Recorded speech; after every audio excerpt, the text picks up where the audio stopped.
122 जो टारगेट में देख रहा हूँ होगा 132 132 का। ओके चलिए, चंदन भी जुड़ गए हैं हमारे साथ। चंदन गुड मॉर्निंग। चंदन क्या ट्रेड लेंगे आप? जी देखिए, पीएसयू और सेलेक्टिव फाइनेंशियल में काफ़ी अच्छा स्विंग देखने को मिल रहा है। मेरा फोकस यहाँ पे रहेगा चोला फाइनेंस पे। मेजर ट्रेंड पॉजिटिव है, पिछले 4-5 वीक में अच्छा रनअप बना है और पिछले 2-3 दिन से 1170 का 1175 का बार बार सपोर्ट ले रहा है।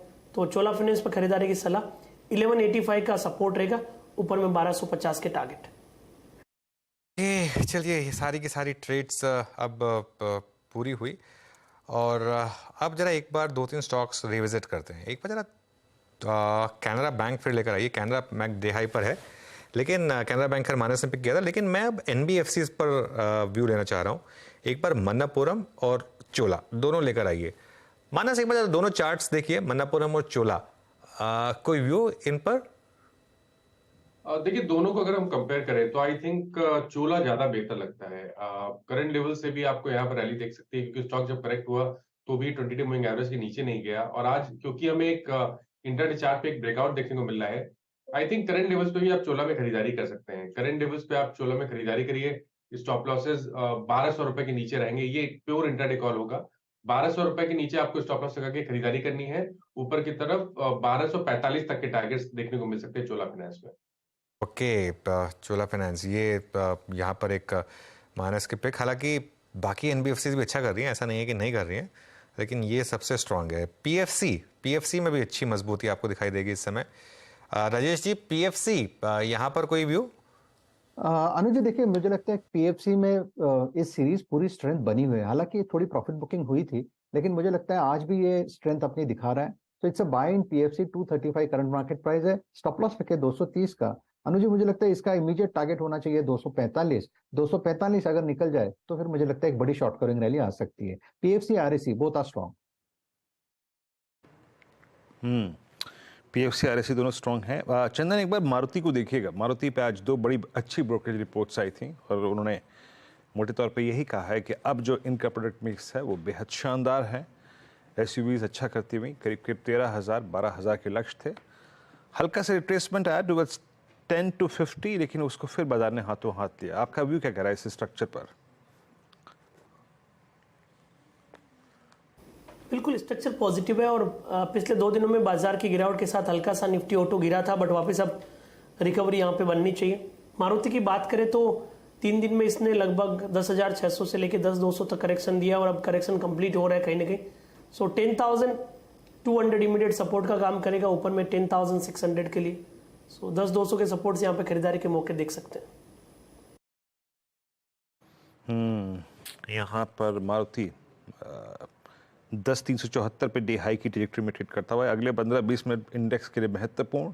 19,776 33 अंकों पर स्ट्राइक करा इसने एक बार 17,900 की 790 की स्ट्राइक को, मतलब जोन को, लेकिन वहां से थोड़ा सा फिर बैकफुट पे आया। But PSU banks commanding position में। एसबीआई लीड करता हुआ इट्स 597.30 और जो पहला ट्रेड था वो था आज बजाज फिनसर्व। ये अच्छा करता हुआ अभी भी करीब करीब 1548 1549 के जोन में आके ट्रेड कर रहा है और जो काउंटर्स अच्छी लीड ले रहे हैं। एक बार आप जरा देखिएगा ट्रेंड को।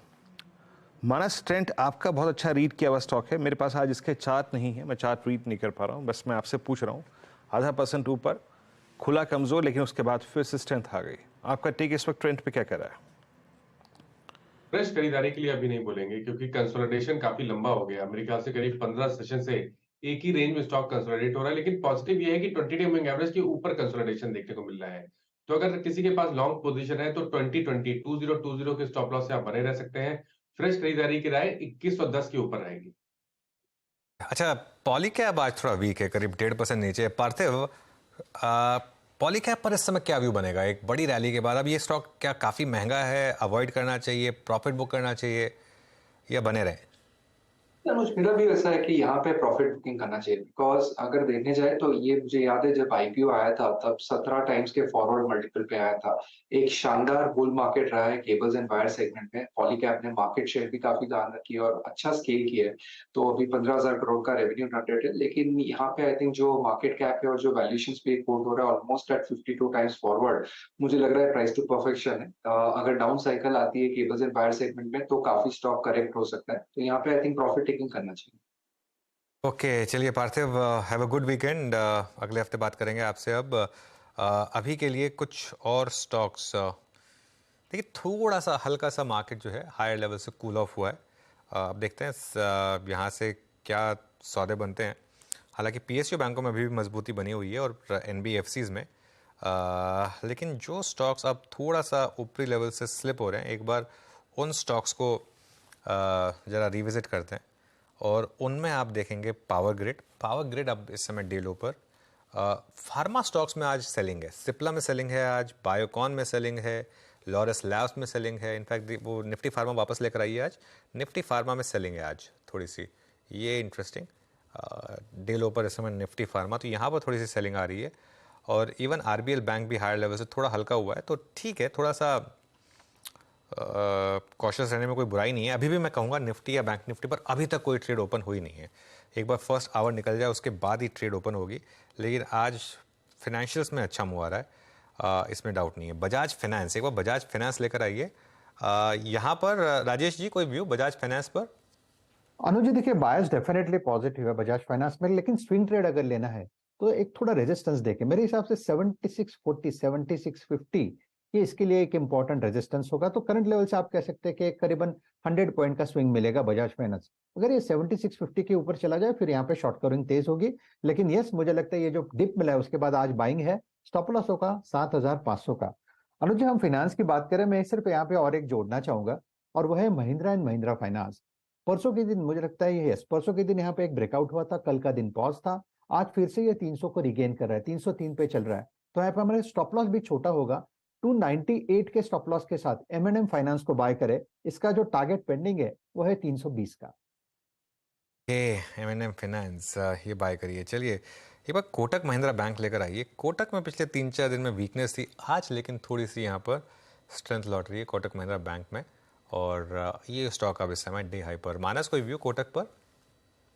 देखिए ट्रेंड तो अभी भी नेगेटिव लगता है। हालांकि लोअर लेवल पे एक सपोर्ट जरूर है और उसी के आसपास स्टॉक ने सपोर्ट लिया है, लेकिन मैं समझता हूँ कि जब तक 20 डे मूविंग एवरेज के ऊपर स्टॉक ना जाए यहाँ पर खरीदारी नहीं करनी चाहिए। तो 20 डे मूविंग एवरेज 1795 है, तो उसके ऊपर जब जाएगा तभी खरीदारी करेंगे। आपके पास लॉन्ग पोजीशन है तो एक स्टिक स्टॉप लॉस 1745 का जरूर लगाइए।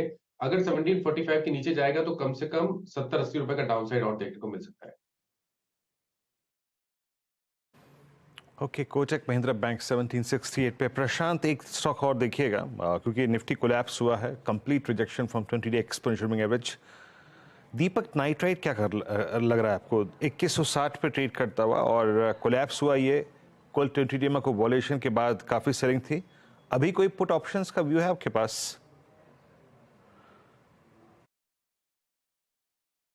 जी वीरू जी, ब्रेकडाउन तो हुआ है डेफिनेटली। और यहाँ पे मुझे लग रहा है जो सितंबर की इसी महीने की एक थोड़ी strike out of the money 2140 की जो पुट ऑप्शन है करीबन 15-16 के रेंज में चल रही है। यहाँ पे आप एक जस्ट स्टॉप लॉस करीबन 8 8.5 के जोन के बीच में लगाइए और एक छोटी रिस्क ले सकते हैं। मुझे लग रहा है यहाँ से ये पिकअप हो जाए तो करीबन ये 30